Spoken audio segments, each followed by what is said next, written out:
राजस्थान के एक छोटे से गांव में रहती थी रुक्मा देवी। उम्र यही कोई 60 साल की होगी उनकी। गांव के लोग कहते थे कि वो औरत नहीं बल्कि डायन थी, क्योंकि शादी होते ही रुक्मा के पति की मौत हो गई और फिर धीरे धीरे उसके परिवार के सब लोग एक एक करके खत्म हो गए और साथ ही गांव में पड़ा अकाल। जमीन सूख गई, खेती सूख गई, लोग भूखे मरने लगे। रुक्मा को गांव से बाहर निकाल दिया गया और तब से वो गांव के बाहर झोपड़ी बनाकर रहने लगी। कोई भी रुक्मा के घर के आजू बाजू से गुजरता तक नहीं था।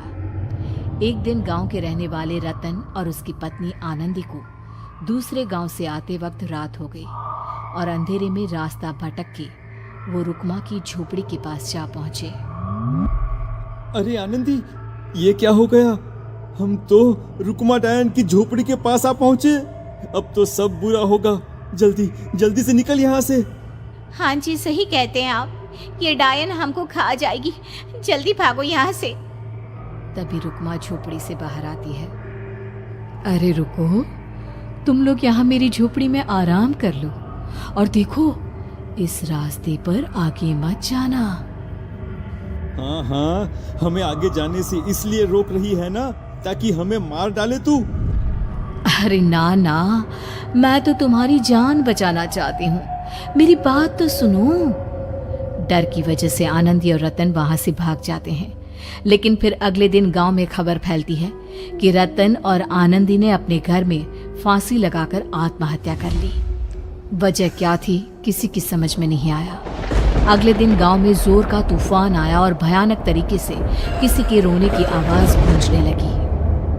अरे भाई, लगता है उस डायन रुक्मा ने गांव पे काला जादू कर दिया है। हाँ भाई, मुझे भी ऐसा ही लग रहा है।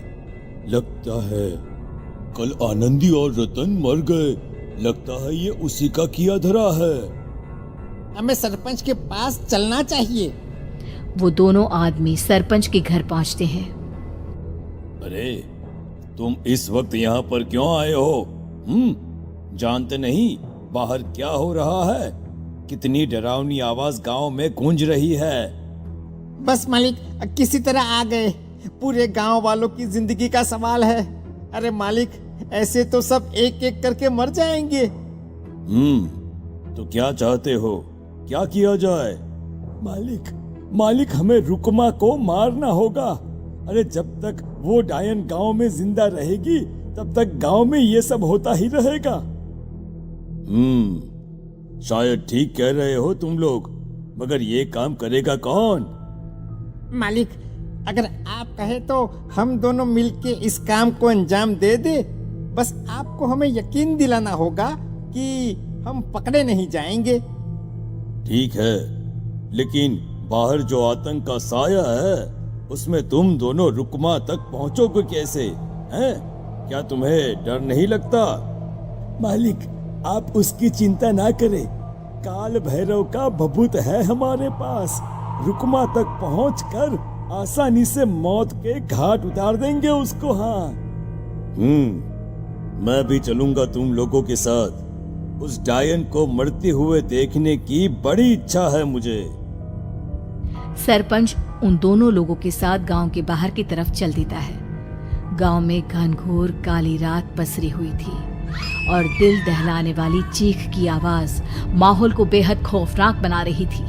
हाथ में काल भैरव का भभूत लिए वो तीनों रुक्मा की झोपड़ी की तरफ जा रहे थे। वहां पहुंचने के बाद, ये लो खंजर और पार कर दो इस डायन के कलेजे के अंदर। मालिक, आप बस यहीं खड़े होकर नजारा देखो, आज ना बचेगी ये। हाँ मालिक, ये भभूत अब इसकी जरूरत नहीं है। मैं इसे यहाँ पेड़ की डाली पे रख देता हूँ, लौटते वक्त हमारी रक्षा करेगा। वो दोनों आदमी चुपके से सोती हुई रुक्मा देवी के ऊपर वार करते हैं। एक जोरदार चीख से वो इलाका गूंज उठता है, लेकिन अचानक रुक्मा के शरीर से जो खून बहता है उसका रंग नीला था। ये देखकर वो दोनों आदमी डर से कांपने लगते हैं। अरे अरे अरे अरे, ये क्या? अरे इसके खून का रंग तो नीला है। अरे तो क्या हुआ? डायन जो ठहरी इंसान नहीं है ये, और आज इस बात का पक्का यकीन हो गया है। मर गई चुड़ैल, मर जाने दे। चल सरपंच साहब को जाकर ये खबर सुनाते हैं। वो दोनों जैसे ही बाहर आए उन्होंने देखा सरपंच की लाश पेड़ पे लटकी हुई थी। ये देखकर वो दोनों डर के मारे चीखते हुए वहां से भागे, लेकिन तभी एक बेहद डरावनी औरत उनके सामने आकर खड़ी हो गई। कहाँ जा रहे हो? तुम्हें क्या लगा किसी का खून करके बच जाओगे तुम? कौन हो तुम? कौन हो? हमने तो डायन को मारा है, कुछ गलत नहीं किया भाई। वो डायन नहीं थी, वो इस गांव की रक्षा कर रही थी। तुम कौन हो और तुम्हें कैसे पता वो कौन थी? उसने रतन और आनंदी को मार डाला। रतन और आनंदी को मना किया था रुक्मा ने इस रास्ते से आगे जाने से, पर वही दोनों माने नहीं और उन दोनों ने मुझे देख लिया था, इसलिए उनका मरना तो तय था। क्या मतलब तूने मारा था? और हम समझ रहे थे कि रुक्मा ये सब कर रही है। अरे वो तो मेरे कब्जे में थी, रोज अपने खून का चढ़ावा देकर इस गांव को बचा रही थी, तभी तो उसका खून नीला पड़ गया था। लेकिन तुमने तो उसे मारकर मेरा काम आसान कर दिया। अरे नहीं नहीं, हम नहीं मानते कि ये सच है।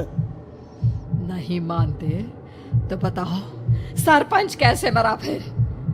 क्योंकि उस वक्त तो तुम लोग रुक्मा को मार रहे थे ना, जवाब दो।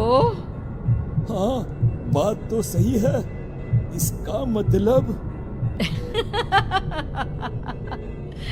इसका मतलब अब तुम लोगों ने अपनी मौत को खुद दावत दी है, क्योंकि जो तुम लोगों को बचाने की कोशिश कर रही थी वो तो अब रही नहीं। अरे लेकिन कौन है वो जो हम लोगों को मारना चाहता है? आत्मा, रुक्मा के घर वालों की आत्मा। वो लोग कोई आम आदमी नहीं, खूनी भेड़िए थे और रुक्मा ने उनका ये राज जान लिया था। रुक्मा के अंदर शक्तियां थी जिसके चलते उसने उन सबको खत्म कर दिया। क्या? अरे लेकिन पूरा गांव तो समझ रहा था कि रुक्मा अपने घर वालों को खा गई। खा रुक्मा नहीं, मैं आ गई। क्योंकि असली डायन मैं हूं और अब कोई नहीं बचेगा इस गांव में, कोई नहीं। भागो तुम दोनों। वो दोनों आदमी पागलों की तरह भागते हुए गांव पहुंचते हैं। वहां देखते हैं कि पूरा गांव खुद की नदी बन चुका था। हर तरफ लाशें ही लाशें पड़ी थी और रुक्मा के मरे हुए घर वाले उन लाशों को खा रहे थे। कुछ देर के बाद उन दोनों का भी वही हाल हुआ।